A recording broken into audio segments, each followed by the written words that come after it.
News Channel 5 Network. This is Inside Politics.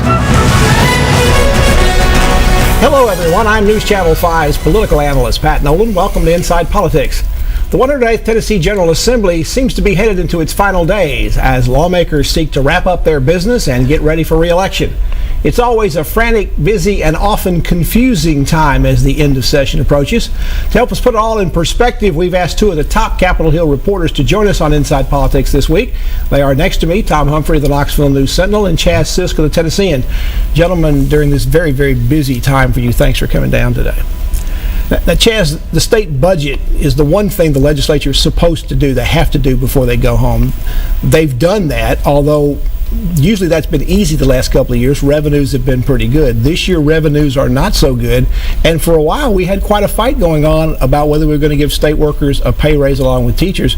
Turns out we're not. Yeah, that's right. There was, I think, an effort by Democrats and some Republicans to restore some of those raises, or at least give them a small bonus, state workers a small bonus. But I think ultimately the leadership was able to keep that at bay. And Tom, it was more than just the House and the Senate leadership involved in that. You also had the constitutional officers coming in and saying, well, wait a minute, before you start moving all these monies around, particularly out of reserve funds, the state's fiscal well-being and credit rating might be at stake. Well, of course, the governor's budget takes a lot of money out of reserves. It opens a whole bunch of them, raises them. But yes, the constitutional officers were on the floor and interested in advising fiscal conservatism. Now, the original budget questions people thought would probably keep the legislature in a little bit longer than they had planned. They were hoping to get out next week. Looks like, Chaz, they will get out next week anyway. They're gone for this week, but they're going to be back early next week to wrap up some final details now that the budget's over with. Yeah, that's right. I mean, they've got the budget put to bed. They still have some things like to resolve. There's some voucher legislation out there, some gun legislation, things like that. The meth legislation. Meth legislation, right, exactly, that they'll come back and try to deal with next week. Now, Tom, the state revenues have been slumping for the last couple of months. They have kept saying up at the state that, well, they're going to come back. They're not quite sure what's happening up there.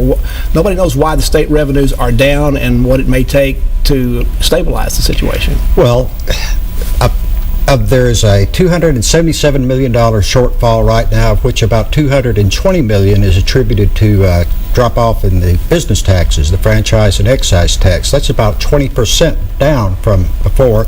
And yes, the governor has assigned the revenue commissioner to look into that and see if it is a systemic problem or just a cyclical problem. Suspicions are that it is systemic in that Governor Bredesen always had this technical corrections bill where they would patch loopholes that companies have good lawyers figuring out ways to dodge taxes or reduce their tax burden legally. Governor hasn't done any of that to fix those loopholes or whatever you want to call them. And there is a suspicion, unclear at this point, that may be a factor in that there are enough loopholes now people have discovered and are exploiting to lower the business taxes. They're a problem for next year. I would say you could look for a business tax reform bill next year. Chamber of Commerce was already floating one this year. Now, Chaz, at the same time that the budget is over with and on its way up to the governor, there are still legislators who want to cut taxes. In specific, they want to come up with a plan to phase out and end the Hall income tax, which is put on dividends right now.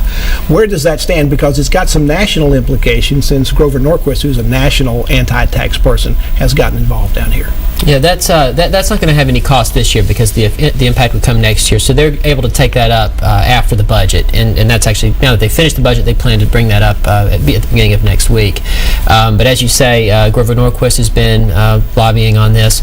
Americans for Prosperity has been coming in pretty hard and heavy here in the last few weeks and lobbying for it. So I think that's really raised that as a priority for some. And Tom, in the end, the real group that may get it in the neck on this are some of the smaller local governments, like here in Nashville, Belmead, Forest Hills, Oak Hill. They really depend on that in a lot of cases to keep their property tax lowers, but to run their local governments.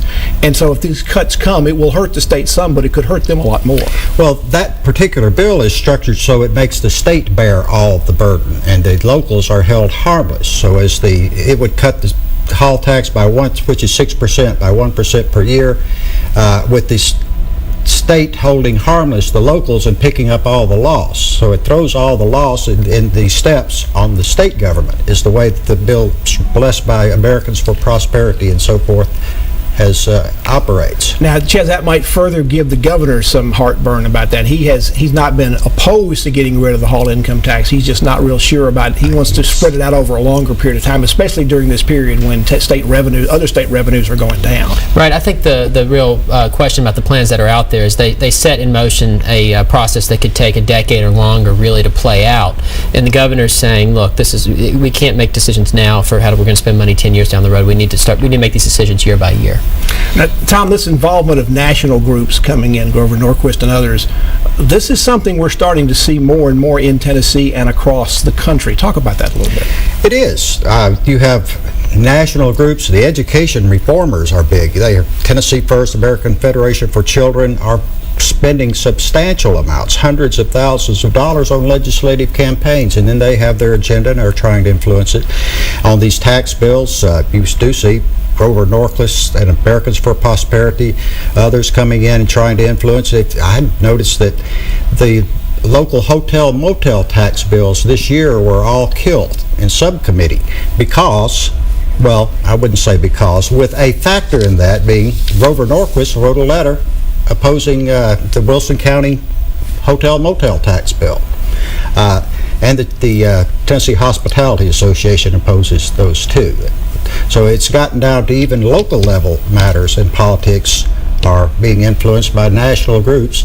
The old saying that all politics is local, I don't believe is exactly the case anymore. I'm beginning to think all politics is national. Let's take a break. We're talking with Tom Humphrey, the Knoxville News Sentinel, Chaz Sisson with Tennessee, and we're in the final hours and days of the Tennessee General Assembly. Back to talk about what's going to happen as they wrap up after this break.